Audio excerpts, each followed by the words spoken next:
rangka memperingati Hari Kesehatan Nasional HKN ke-60, Dinas Kesehatan Kota Banjarbaru pada Selasa 12 November 2024 menyelenggarakan ekspos data kesehatan bertema Gerak Bersama, Sehat Bersama di salah satu hotel yang ada di Banjarbaru.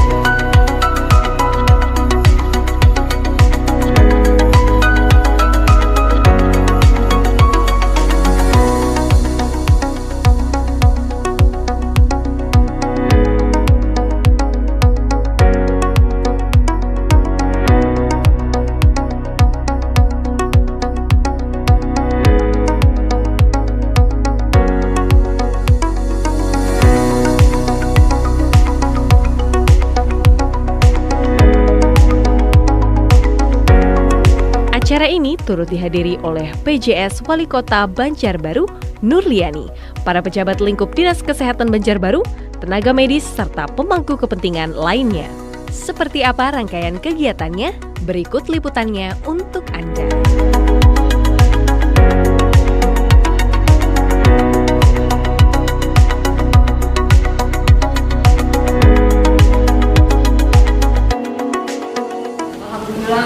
Pertama marilah kita panjatkan kehadirat Allah Subhanahu wa Ta'ala, karena berkat taufik kita masih diberikan nikmat sehat, masih bisa kita bersilaturahmi, berkumpul hari ini dalam rangkaian memperingati peringatan puncak Hari Kesehatan Nasional ke-60, sekaligus ekspos data Dinas Kesehatan Kota Banjarbaru dalam keadaan sehat walafiat.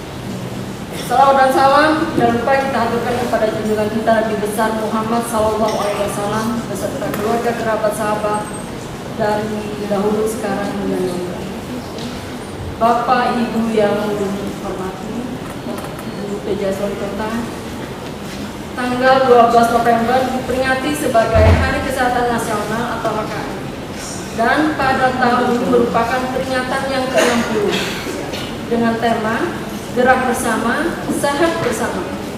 Tema ini memiliki makna penting menjaga kesehatan, mengajak masyarakat untuk senantiasa menjaga kesehatan, membangun semangat dan optimis dalam terus sehat, serta mengingatkan pentingnya melaksanakan pola hidup bersih dan sehat atau PHBS. Hal tersebut bertujuan untuk menciptakan masyarakat yang sehat dan produktif, serta memberikan dampak positif untuk semua elemen kehidupan. Seperti yang kita ketahui, peringatan HKN tahun ini di tengah berlangsungnya pesta demokrasi. Namun dengan tidak mengurangi makna tema HKN, gerak bersama, sehat bersama, dan tetap menjaga netralitas politik. Peringatan Hari Kesehatan tahun ini dilaksanakan secara sederhana dan hikmat.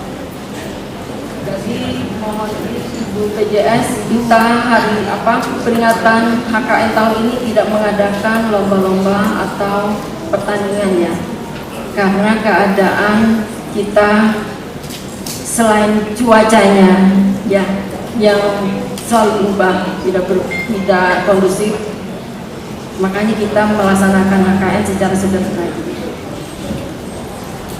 Beberapa kegiatan yang dilaksanakan sebagai rangkaian HKN ke-60 di Kota Banjarbaru diantaranya sosialisasi upaya pengendalian penyakit tidak menular, diabetes mellitus, hipertensi yang sudah dilaksanakan ya di Aula Gawi Sabarataan dengan sasaran petugas kebersihan. Kemudian tes kebugaran jasmani untuk tenaga kesehatan, peningkatan kapasitas petugas kesehatan puskesmas dalam orientasi upaya promotif dan preventif jiwa masyarakat. Kemudian perayaan Hari Puncak HKN ke-60 berupa ekspos data kesehatan Kota Banjarbaru.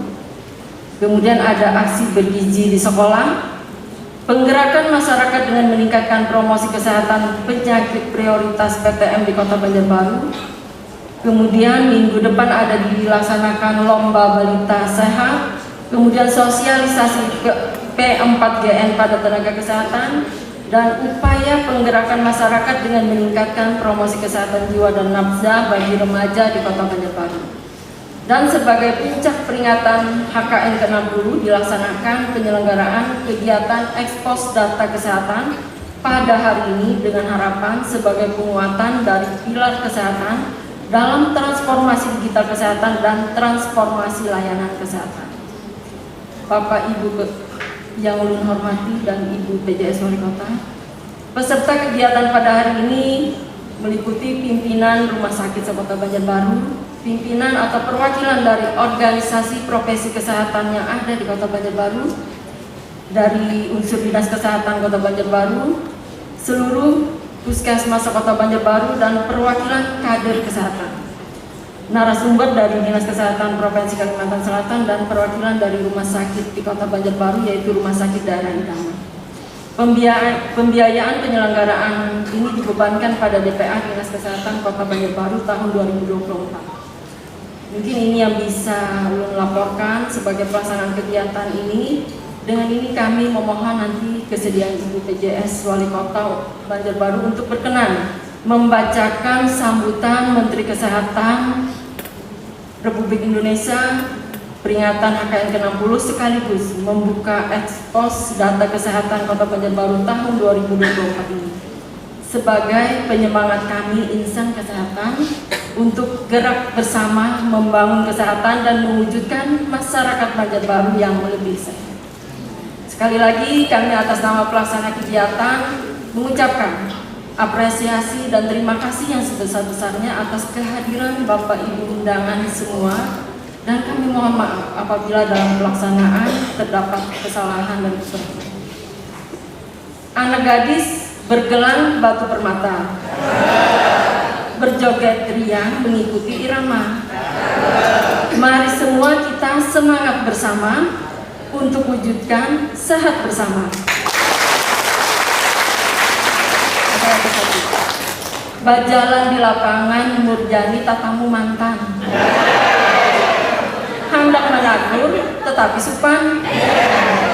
Wahai semua insan kesehatan, saya ucapkan selamat Hari Kesehatan. Wassalamualaikum warahmatullahi wabarakatuh.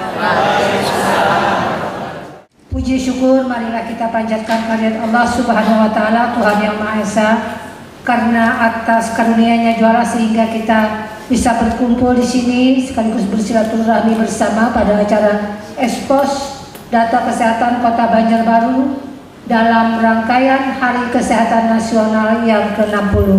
Saya mohon maaf karena saya terlambat, karena pada saat yang bersamaan saya juga diminta membuka acara kependudukan di Aula Gawi Sabaratan Kota Banjarbaru.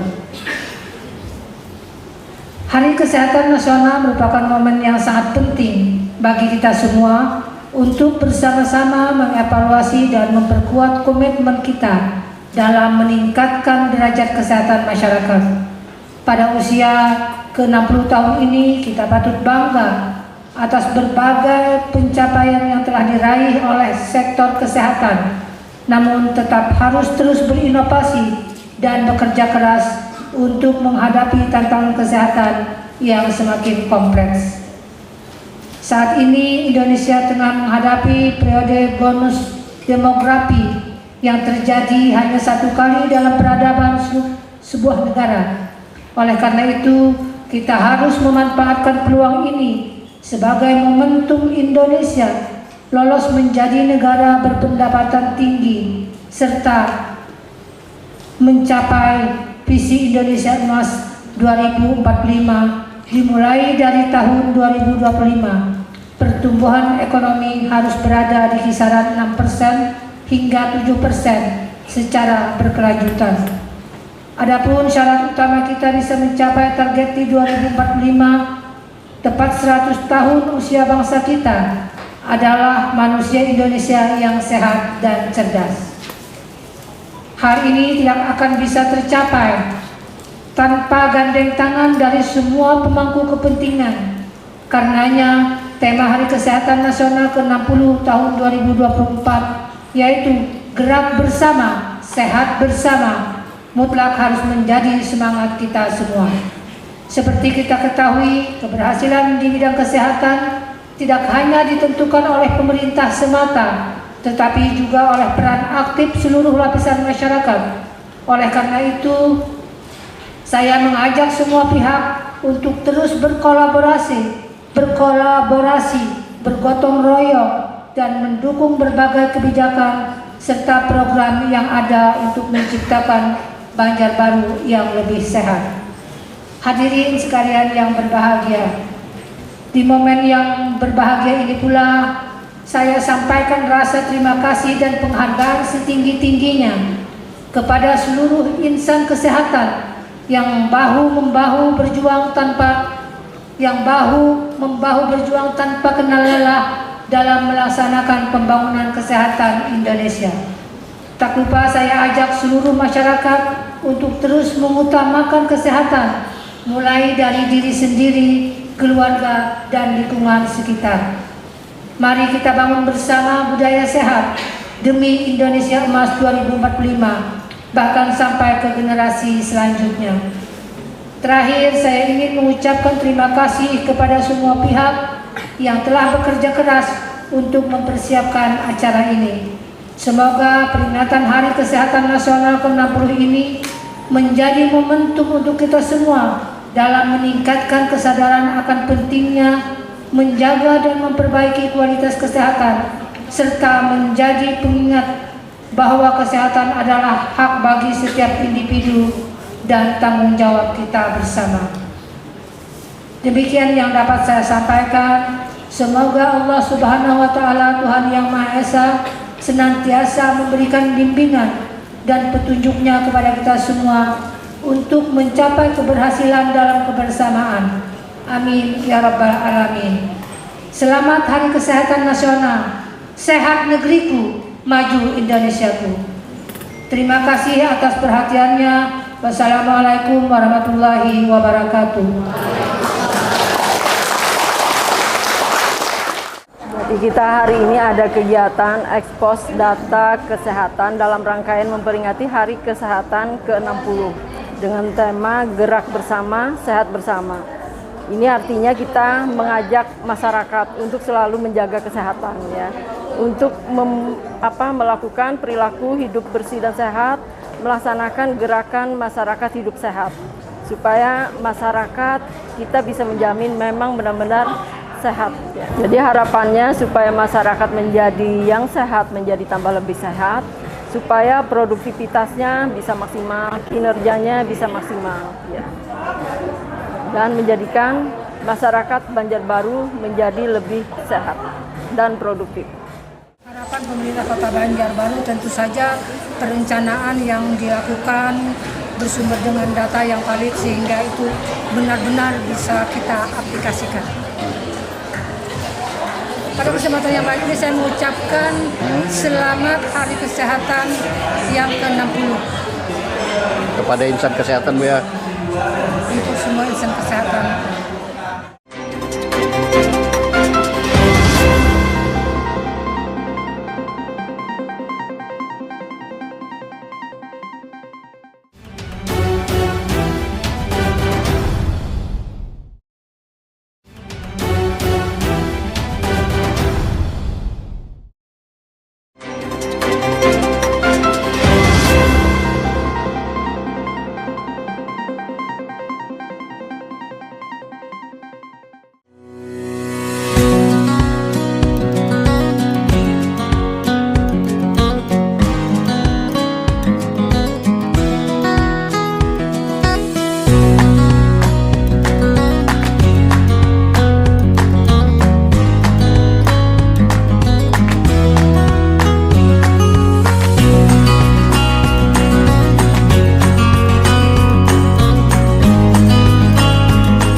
sistem layanan rujukan.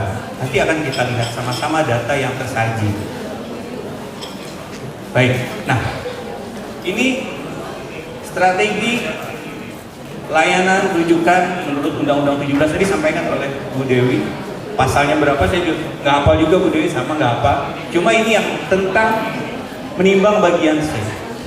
Awal, masih dalam bagian awal, bagian C-nya. Kita mempunyai tugas ini Bapak Ibu sekalian. Seluruh insan kesehatan mempunyai tugas ini. Peningkatan akses, perbaikan mutu layanan, program sister hospital, dan perbaikan manajemen keuangan. Terutama bagi yang menjalankan PPK BLUD. Nah, ini di jaring utama. Dapat kami sampaikan bahwa program pemerintah sekarang berfokus kepada yang namanya peningkatan kompetensi KJSU KIA. KJSU itu meliputi kanker, jantung, uronefrologi, dan stroke. KJSU, kanker, jantung, stroke, dan uronefrologi. KIA itu sudah KIA, kesehatan ibu dan anak.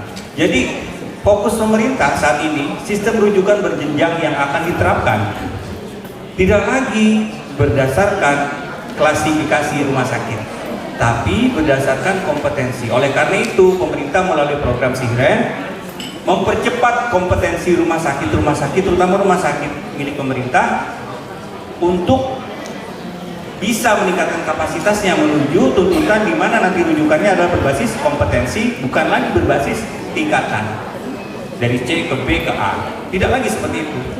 Bisa jadi dari C langsung ke A, bisa jadi dari B ke C, tergantung dari kompetensi yang dimiliki. Nah, baik.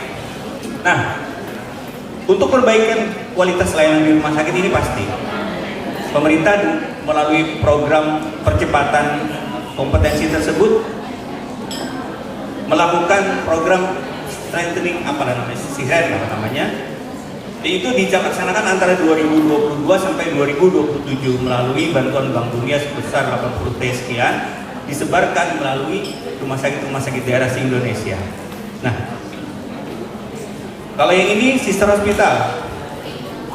Sister hospital ini rumah sakit yang mempunyai kompetensi tertentu yang kita tidak miliki, bisa kita langsung bekerja sama. Misal kita dengan Penang mungkin bisa nanti.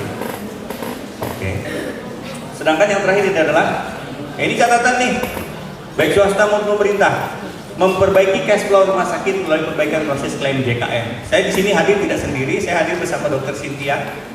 Beliau sambil kerja juga masalahnya, sambil kerja Bu. Dr. Cynthia adalah bagian bidang pelayanan medis yang berbahu-membahu bersama kami juga untuk dalam tanda kutip memperbaiki klaim JKN. Baik, nah bagaimana posisi rumah sakit maupun rumah sakit pemerintah maupun rumah sakit daerah sama? Posisinya seperti ini. Rumah sakit dituntut untuk bisa menjadi pengampu, Bapak Ibu sekalian, pengampu. Dia harus bisa mempunyai karakteristik tertentu dalam hal melayani pasien. Kembali lagi tadi yang saya sampaikan semula bahwa kita mempunyai kewajiban untuk mempunyai kapasitas KJSU dan KIA. Apa saja menjadi hambatan? Tentunya banyak. Pemerintah pusat hanya menyediakan alat,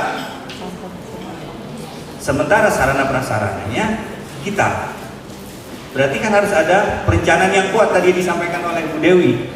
Dari mana perencanaan yang kuat? Tentunya dari data-data primer maupun sekunder yang harus bisa mumpuni sebagai dasar pengambilan keputusan.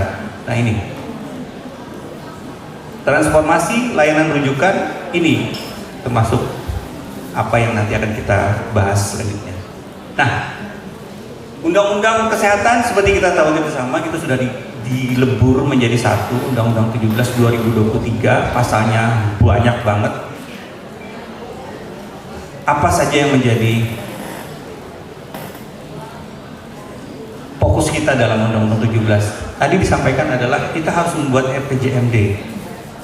Data yang diambil dari kota, kabupaten sampai dengan provinsi ditarik ke pusat, akhirnya menjadi RPJMD.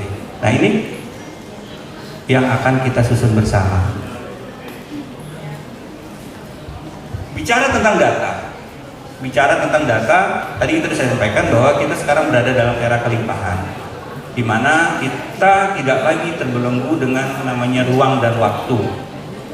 Kita tidak lagi terbelenggu dengan jarak. Kita dengan mudah akan bisa berkomunikasi dengan teman-teman kita di belahan dunia lain dengan waktu yang real time tanpa ada jeda, meskipun beda waktu. Nah, ini yang sekarang kita hadapi, kelimpahan, era kelimpahan. Tingkat penetrasi internet di Indonesia ini segini, 79/50. Paling tinggi di dunia sekarang diduduki oleh 3 negara, Finlandia, Korea dan Jepang ya, mewakili Asia dan daerah Eropa pada sebelumnya. Indonesia sekarang pertanyaannya, Banjarbaru bagaimana? Indonesia sudah begini, Banjarbaru bagaimana? Nah, problem-problem yang dihadapi sekarang dalam hal transformasi layanan ini, Bapak Ibu sekalian, kesulitan mencatat, kita sediakan IMR, Electronic Medical Record. Teman-teman dari fasilitas kesehatan tentunya sudah sering mendengar Electronic Medical Record. Sudah setahun ini ada sekitar 200 lebih vendor Electronic Medical Record yang terafiliasi dengan Satu Sehat, yang bisa berkoneksi dengan Satu Sehat. Kemudian mengefisienkan 75 aplikasi layanan. Yang pegang AID ada SIHA, yang pegang ini ada ini, dan sebagainya. Banyak aplikasinya, banyak banget. Bagaimana data itu bisa teragregasi? Tentunya harus disatukan dengan cara apa? Akhirnya pemerintah membuat yang namanya Satu Sehat. Apa tantangannya? Banyak banget tantangannya. Di antaranya adalah vulnerabilitas, tingkat keamanan, kemudian bagaimana aksesibilitas terutama daerah-daerah yang rural. Nah, ini yang kita hadapi. Banjarbaru secara relatif ya, kita tidak berada di dalam daerah yang 3T. Kita masih dalam kondisi yang sangat mudah diakses dari manapun. Tapi tantangannya bukan di situ. Tantangannya justru adalah heterogenitas penduduk di tempat kita. Kota Banjarbaru ini kecil, tidak besar. Bagaimana mereka sebagai ujung tombak yang betul-betul ada di dalam lingkungan rumah tangga, tahu tetangganya garing apa, lebih tahu daripada kita yang ada di puskesmas. Setiap hari ketemu soalnya. Itu kita bangun jejaringnya. Bagaimana teman-teman dari yang setiap hari tidak ketemu komputer, tetap harus kita beri pemahaman tentang bagaimana sistem digitalisasi ini seperti apa. Sistem digitalisasi ini arahnya kemana? Karena itu sebuah hal yang memang tidak terelakkan, Bapak Ibu sekalian, Ibu-ibu kader. Kita tidak bisa menghindari, itu pasti akan kita hadapi. Sekarang KTP elektronik, ya kan, tanda tangan elektronik, semuanya buka rekening itu kata perlu ke bank sekarang, cukup foto-foto, bisa rekening dah. Artinya semuanya bisa dilakukan di rumah, kecuali tadi disuntik paksa. Nah itu. Kemudian kebijakan pembiayaan yang sangat dinamis. Dr. Ipi, kita senasib. Sistem pembiayaan, kita tidak menyebut BPJS ya. Kita tidak bilang BPJS, cuma kita bilang adalah sistem pembiayaan. Sangat dinamis. Di mana keputusan sebelumnya akan segera berubah. Yang barusan yang terjadi ini adalah bagaimana kita dari teman-teman yang pegang SIHA pasti tahu. Rujuk balik. Ya kan? Rujuk balik yang tadinya di puskesmas, yang di rumah sakit pindah ke puskesmas. Obat-obatnya di drop, diambil balik. Ada lagi ke rumah sakit. Karena apa? Karena memang menurut BPJS itu udah berjalan dari FKTP, sanggup FKTP ke rumah sakit hanya konseling. Nah, ini kan kebijakan ini berubah nih. Nah, sekarang yang dihadapi rumah sakit, sedikit bercerita. Ini dokter Cynthia yang tahu. Tapi bercerita masalah kita Banjarbaru itu punya layanan unggulan namanya hematologi onkologi anak. Teman-teman talasemia yang tidak seberuntung kita, kita layani dengan ya kalau dibilang itu tidak ada margin keuntungan bagi rumah sakit, betul-betul ombong. Tapi ternyata tidak sampai di situ. Yang tadinya bisa rawat inap harus rawat jalan. Bayangkan pasien yang tadinya bisa diinapkan, pasang infus, disuruh rawat jalan. Karena keputusannya seperti itu. Nah, ini tantangannya. Berikutnya adalah perkembangan jumlah fasilitas layanan kesehatan di berbagai level. Mau dari praktek pribadi, klinik, dan sebagainya. Banjarbaru ini beruntung, kita tidak perlu repot cari rumah sakit banyak. Di Panglima Batur ini aja berapa? 2 ya? Panglima Batur 2. Sepanjang Jalan Ayani ada berapa? Daerah Simpang 4. Daerah Trikora, idaman dengan Sipa. Ya kan? Dan dan banyak lagi. Jadi kita berlimpah. Tapi nanti akan ada satu namanya titik jenuh, Bapak Ibu sekalian. Jenuh. Nah ini, kemudian pemanfaatan kanal data, vulnerability data itu sangat harus kita waspadai. Rahasia rekam medis tetap ya, Bapak Ibu sekalian. Rekam medis itu tetap menjadi rahasia. Kecuali, boleh nanti dibuka di undang-undang. Nah, pemanfaatan kanal data. Dulu kan ada yang namanya internet, sekarang ada. Tadi malam saya ikut online operasi DSA, melihat langsung operasi DSA seperti apa. Wah, luar biasa. Sambil lihat operasi DSA itu online real time. Tapi kami diminta untuk tetap menjaga rahasia. Pasiennya siapa, dokternya siapa, yang melakukan kapan, tindakannya apa. Bisa melihat nih DSA real time. Nah ini makanya saya bilang tadi integritas terhadap sistem informasi digital ini berkaitan erat dengan yang namanya integrity. Dari integriti siapa? Kita sebagai pelaksana, sebagai pemegang data.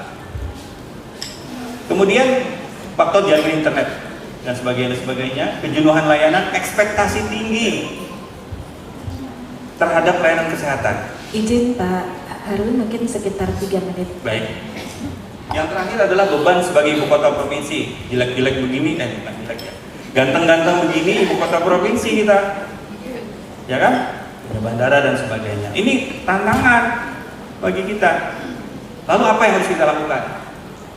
Nah ini hadir pada saat ini para pemangku kebijakan, teman-teman saya yang hebat-hebat dari Dinas Kesehatan dan segala macam unsur yang terlibat di dalamnya, termasuk organisasi profesi, ibu-ibu dari namanya Posyandu, kader. Kita harus menyamakan persepsi nih, sistem rujukan seperti apa yang sudah ditetapkan pemerintah dalam Sisrut. Makanya aktifkan Sisrut itu semaksimal mungkin agar data yang bisa ditarik oleh pemangku kebijakan bisa dapat sepenuhnya. Kemudian kita punya namanya lokal satu data yang kalau di itu satu sehat ya, tapi kita punya satu data yang dikelola oleh Bapeda dan Kominfo. Satu data, karena satu data inilah yang kita menang yang tadi geospasial tadi. Sebelum 31 Desember ya? Sudah. Ada lagi? Yang sudah apa aja Bu? Kalau boleh tahu. Sigda, asik. Apa lagi Bu? Pikir BPJS ada lagi? SIHA, SISTB, SIPTM dan sebagainya ya. Sebelum ada itu apa yang dilakukan digitalisasinya? Ini puskesmas, pasyankes, rumah sakit biasanya sering tuh sebelum ada sistem informasi. Ada yang tahu? Tensimeter digital, Bapak Ibu. Timbang berat badan digital, termometer digital. Nah, berarti kan Bapak Ibu sudah menjalankan digitalisasi ya Bu ya. Oke. Nah, mungkin ada pertanyaan? Jadi ya Bapak Ibu, setelah per 31 Desember 2023 maka mulai jalanlah namanya rekam medis elektronik yang sangat tertatih-tatih. Kami pun sebenarnya di provinsi ragu-ragu Bapak Ibu untuk menjalankannya itu. Jadi sampai gini Bapak, kebetulan waktu itu adalah Kepala Dinas Kesehatannya ada Pak Dr. Diaudin. Jadi kami mengajukan surat rekomendasi untuk menjalankan istilah fakta integritas sekansel itu wajib untuk rekam medis elektronik itu ragu-ragu Bapak. Nah di situ ragu-ragu kami. Saya dengan kebetulan Kasubag kita ada Pak Reja. Ini kira-kira Bapak mau nggak tanda tangan? Jadi mau nggak tanda tangan Bapak ini? Ragu-ragu kami Bu, waktu membuat surat itu. Kebetulan Kementerian langsung datang ke kantor kita Bapak. Dari DTO-nya langsung datang. Pak, mau nggak Kepala Dinas untuk tanda tangan fakta integritas Kalimantan Selatan siap untuk rekam medis elektronik seluruh pasien kesehatan. Nah, tantangan itu Bapak bagi kami. Jadi kami datangilah Pak Dr. Diaudin waktu itu, masuk kami ke dalam, kami konsultasikan. Jawaban beliau apa Bu? Kalau menurutnya kada wahid ini apabila lagi kita, nah kalau kan sekarang kapan lagi? Jadi makanya waktu itu langsung beliau tanda tangan fakta integritas bahwa Kalimantan Selatan siap untuk menjalankan rekam medis elektronik seluruh pasien kas. Dan akhirnya Bapak Ibu, kami pun di perencanaan pelaporan kebetulan kita ada namanya program sistem informasi kesehatan, langsung istilahnya langsung jalan, langsung lari untuk mengejar Bapak Ibu untuk menjalankan rekam medis elektronik. Yang terjadi adalah tahun 2000 kebetulan akhir 2023 itu kalau masih ingat Bapak Ibu yang di Puskesmas, kami wajibkan untuk berlangganan Simpus. Ada di dana DAK berapa langganannya? 1 juta per bulan. Berapa langganan internetnya? 250 per bulan. Ya, benar. Siapa tahu ada yang beda nih, Bapak Ibu. Kira-kira. Nah, itulah sedikit pemaksaan kami, Bapak. Kami lihati satu-satu seluruh Kalsel, terutama untuk Puskesmas, ada nggak menganggarkan mereka. Jadi kami buka satu, ternyata ada 2 kabupaten yang tidak menganggarkan untuk Puskesmas ya. Dan apa akhirnya Bapak Ibu? Saat-saat sekarang agak kesulitan karena mereka menolak untuk berlangganan Simpus. Tapi alhamdulillah di tahun 2024 ini Ibu, semua puskesmas kita sudah RME, rekam medis elektronik. Nah, aplaus untuk kita semua. Dan mungkin beberapa hari ini, tanggal 14 ya, Bu Dewi ya, akan datang tim dari Bank Dunia ke Banjarbaru. Nah, apa yang akan dilakukan? Mereka mau bikin sukses story, ya Bu. Sukses story-nya Banjarbaru, sukses story-nya Kalimantan Selatan untuk menjalankan RME. Dan alhamdulillah juga pada tanggal 10 kemarin, 10 November, Kalimantan Selatan mendapat juara 3 Bu, terbaik dalam transformasi digital kesehatan. Di atas kita siapa Bapak Ibu? Boleh tahu? Jawa Timur dan Jawa Barat. Kita nomor 3. Nah, ya aplaus untuk kita. Jadi terima kasih kepada Bapak Ibu di Puskesmas dan di Pasyankes yang telah menjalankan RME, kemudian juga di rumah sakit yang telah menjalankan rekam medis elektroniknya secara penuh, karena ada surat dari Ditjen Pasyankes, rumah sakit wajib menjalankan rekam medisnya secara penuh. Ya, jadi nanti kita lihat di akhir tahun ini bagaimana progresnya. Apakah semua rumah sakit sudah menjalankan? Oke, Ibu, mungkin ini sedikit tentang pengenalan portal satu sehat data. Jadi, bagaimana sih provinsi atau kabupaten kota bisa melihat dari menjalankan Paskes itu menjalankan RME-nya? Ini bisa kita lihat. Nah, di sini Ibu, di sini ada proses pelaporan datanya. Ini Paskes, ya. Jadi Paskes ini ada beberapa sistem informasi sebelumnya. kemudian dilakukan verifikasi data, rekap data, validasi data sampai dengan pusat datanya, analisis dan membuat kebijakan. Ini sangat panjang dulu, ya. Ini sangat panjang jalannya. Kami akui sendiri, kami di sistem informasi juga begitu, Ibu.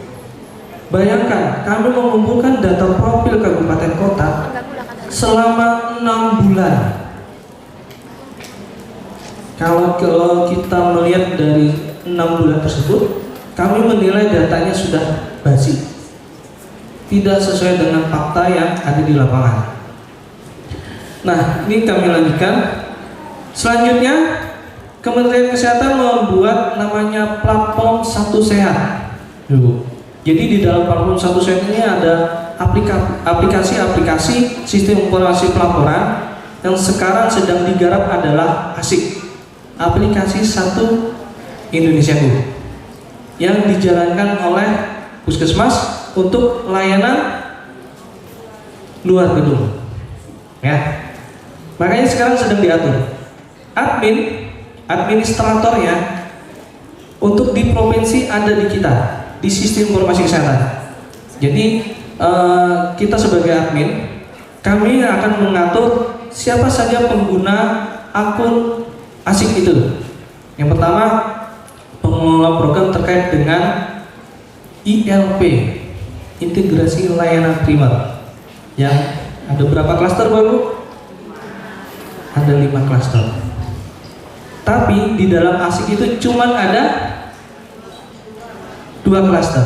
Klaster 2 dan klaster 3. Nah, di situ pengelola program terkait imunisasi, kesehatan ibu dan anak, kemudian juga PTM itu akan kami tata lagi, akan kami atur kembali siapa pemegang akun yang benar-benar bertanggung jawab, ya, benar-benar bertanggung jawab, bisa kita tuntut keabsahan dan kevalidan datanya, kemudian mereka bisa kalau misalnya ada perbaikan data, kemudian ada yang data-data yang dipertanyakan dan sebagainya, akan langsung menghubungi si penggunanya atau usernya. Usernya tentunya adalah Puskesmas. Ya. Jadi di provinsi kita sudah menjadi admin, kemudian kita mengatur juga penggunaan akunnya, akun ASIK-nya untuk beberapa program. Begitu juga nanti di kabupaten kota baru. Jadi kalau misalnya di Dinas Kesehatan Kota Banjarbaru, siapa pemegang akunnya?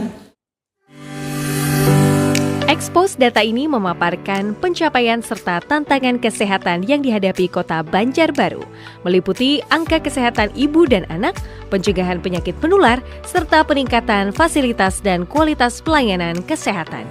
Dengan data yang akurat dan terukur, diharapkan kebijakan kesehatan dapat disusun lebih efektif untuk kepentingan masyarakat. Pada momen ini, Dinas Kesehatan Kota Banjarbaru berkomitmen untuk terus memperkuat kolaborasi dengan masyarakat dalam mewujudkan lingkungan yang sehat dan sejahtera. Mari bersama-sama, gerak bersama dan sehat bersama untuk masa depan Banjarbaru yang lebih baik.